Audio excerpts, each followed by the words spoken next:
Selamat datang di tutorial pelaporan pajak dengan formulir 1770S melalui e-filing. Tutorial ini berlaku untuk Anda yang merupakan karyawan berpenghasilan di atas 60 juta per tahun. Hal yang pertama kali Anda harus siapkan adalah bukti potong yang Anda peroleh dari perusahaan tempat Anda bekerja. Anda dapat menggunakan perangkat baik laptop, tab, atau smartphone yang terkoneksi dengan internet.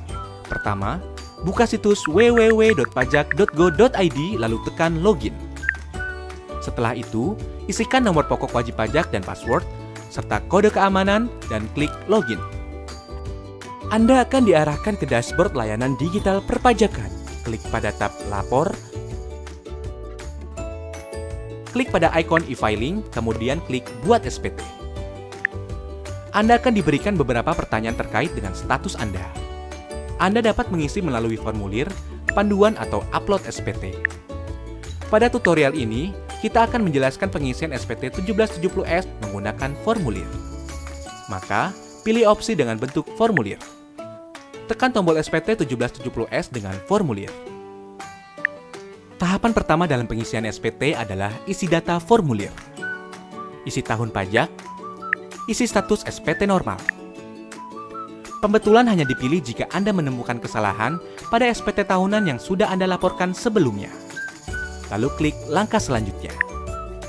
Sistem akan mendeteksi secara otomatis apabila ada data pembayaran pajak dari pihak ketiga. Gunakan data pembayaran tersebut untuk pengisian SPT dengan tekan Iya. Bila tidak, Anda dapat menggunakan formulir bukti potong sebagai acuan pengisian SPT. Pada lampiran 2, pada bagian A, isikan data penghasilan final. Pastikan data penghasilan final yang terekam telah sesuai dengan bukti potong yang Anda terima. Jika ada bukti potong yang belum terinput, klik Tambah. Pilih sumber penghasilan, isikan nilai penghasilan bruto dan PPh terutang. Anda juga dapat mengubah atau menghapus data yang Anda rekam bila terjadi kesalahan. Pada bagian B, isikan daftar harta yang Anda miliki pada akhir tahun. Data harta yang telah Anda input pada tahun sebelumnya dapat Anda tampilkan kembali melalui menu Harta pada SPT tahun lalu dan lakukan penyesuaian. Jika Anda ingin menambahkan data harta lainnya, klik Tambah. Pilih kode harta sesuai dengan jenis harta, isikan keterangan nama harta dan tahun perolehan. Pada kolom harga perolehan, cantumkan nilai pada saat Anda memperoleh harta. Ingat, saat memperoleh harta. Isikan deskripsi lebih lanjut pada kolom keterangan. Pada bagian C, isikan daftar utang pada akhir tahun. Data utang yang telah Anda input pada tahun sebelumnya dapat Anda tampilkan kembali melalui menu utang pada SPT tahun lalu dan lakukan penyesuaian. Jika Anda ingin menambahkan data utang lainnya, klik Tambah.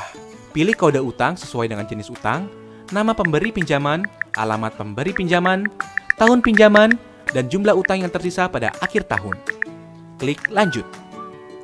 Pada bagian D, isikan daftar susunan anggota keluarga sesuai dengan kondisi pada awal tahun pajak SPT yang Anda laporkan. Klik langkah berikutnya. Pada lampiran 1, bagian A, isikan penghasilan bersih yang diperoleh dari dalam negeri yang bukan final antara lain bunga, royalti, sewa, penghargaan dan hadiah, keuntungan dari penjualan atau pengalihan harta, penghasilan lainnya.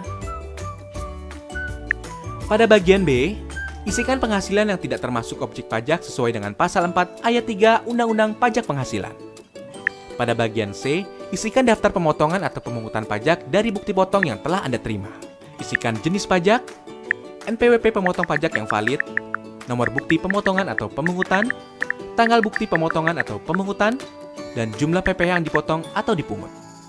Klik langkah berikutnya. Pada induk SPT, isikan data identitas berupa status perkawinan, status kewajiban pajak suami atau istri, dan NPWP suami atau istri jika diperlukan. Pada bagian A, poin 1, isikan penghasilan neto dalam negeri sesuai dengan bukti potong yang Anda terima. Poin 2 akan otomatis terisi dari data yang telah Anda isikan pada lampiran sebelumnya. Pada poin 3, isikan penghasilan neto luar negeri. Pada poin 4, penghasilan neto akan dijumlahkan secara otomatis. Pada poin 5, isikan jumlah zakat yang Anda bayarkan kepada lembaga zakat yang telah disahkan oleh pemerintah. Poin 6 akan terisi otomatis. Pada bagian B, pilih status perkawinan dan isikan jumlah tanggungan sesuai dengan bukti foto. Maka, nilai penghasilan tidak kena pajak akan terisi secara otomatis. Bagian C hanya perlu diperhatikan bagi Anda yang memperoleh penghasilan dari luar negeri, dengan cara membaca ketentuan yang tertera pada petunjuk bagian C10. Bagian D poin 14 hanya perlu diisi apabila Anda pernah membayar angsuran PPh pasal 25. Lanjut ke bagian E. Anda akan mengetahui status SPT Anda apakah nihil, kurang bayar, atau lebih bayar. Jika SPT Anda nihil, Anda dapat melanjutkan pengisian pada poin F. Jika SPT Anda kurang bayar, Anda akan diberikan pertanyaan lanjutan. Jika Anda belum membayar, pilih belum dan Anda akan diarahkan untuk membuat e-billing terlebih dahulu. Bila Anda telah membayar, isikan data bukti pembayaran berupa jenis pembayaran, yaitu nomor transaksi penerima negara atau pemindah bukuan. Isikan kode NTPN atau pemindah bukuan Anda, lalu isi tanggal dan jumlah pembayaran. Jika SPT Anda lebih bayar, silakan unggah dokumen pendukung berupa bukti pemotongan pajak dari perusahaan atau bukti pembayaran lainnya. Pada poin F, hanya dikhususkan bagi Anda yang secara rutin memiliki status SPT kurang bayar. Lanjut ke pernyataan. Centang pernyataan setuju bila Anda yakin bahwa data yang Anda isikan sudah benar. Langkah terakhir adalah ambil kode verifikasi. Secara otomatis kode verifikasi akan dikirimkan melalui email Anda. Salin kode tersebut pada kolom yang disediakan, klik kirim SPT, maka SPT Anda akan terekam pada sistem DJP. Anda akan mendapatkan bukti penerimaan elektronik sebagai bukti bahwa Anda telah melaporkan SPT. Jika Anda masih memerlukan bantuan, silakan kunjungi www.pajak.go.id atau telepon ke Kering Pajak 1500 200. Subscribe channel YouTube Ditjen Pajak RI untuk memperoleh informasi dan tutorial lain. Pajak kuat, Indonesia maju.